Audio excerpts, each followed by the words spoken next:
আমরা কি চা খাবো না? এই দুজন চা পায়নি আর আমরা সবাই খাচ্ছি চা, এরা পায়নি। মুখের অবস্থাটা দেখ, চা পাইনি বলে। ফোন কর আবার চা না পেয়ে গান চালানো হচ্ছে, ভালো গান চলছে। এই যে এই তারাপীঠ যাচ্ছে, চা খাচ্ছে। এই যে সিনিয়র সিটিজেন চা পেয়েছে তাই মুখে হাসি, এতক্ষণ মুখটা গোমড়ো করেছিল,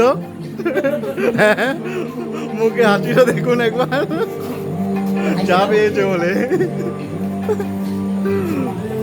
নিমলাকা চাটা খেয়ে কিরকম স্বাদ হচ্ছে একটু বলে দাও।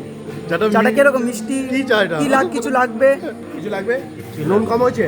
নুন, চিনি, ঝাল টক কিছু লাগবে? ঠিক আছে। এই যে আমরা এখন আছি অশোকনগর স্টেশনে, বাজে 4:31, ভোর হবে। এই যে ভোরবেলা আর কেউ নেই, আমরাই আছি।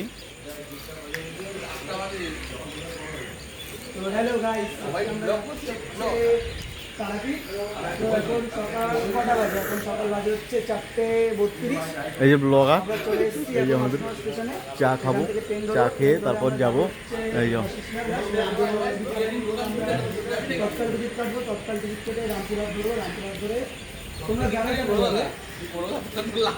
সবাই মিলে ভোরবেলা তৎকাল বলবো যে তারাপীঠ রোডে নামলে কেউ কিছু পাবে না, তবে রামপুরহাট রোডে যাবে। তো আমরা এখানে যাচ্ছি, এই যে আমাদের একজন ব্লগার রাজীব, আমাদের নেপাল কাকা। চা যদি কোনো ফুচকা স্টলে, হ্যাঁ ফুচকার জন্য কোনো স্টল যদি অর্ডারের, তো তোমরা কন্ট্যাক্ট করতে পারো। দাদা কিরকম ফুচকা কি বানাও একটু বলে দাও। দাদা একটু পাশে আছো, দাদা একটু পাশে। আরে কি ফুচকা হয়?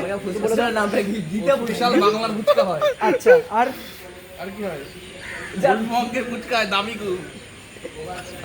আমরা এখন কোথায় রয়েছি বর্তমান দাঁড়িয়ে? অশোকনগর স্টেশনে। চলো তো ভিডিও হচ্ছে।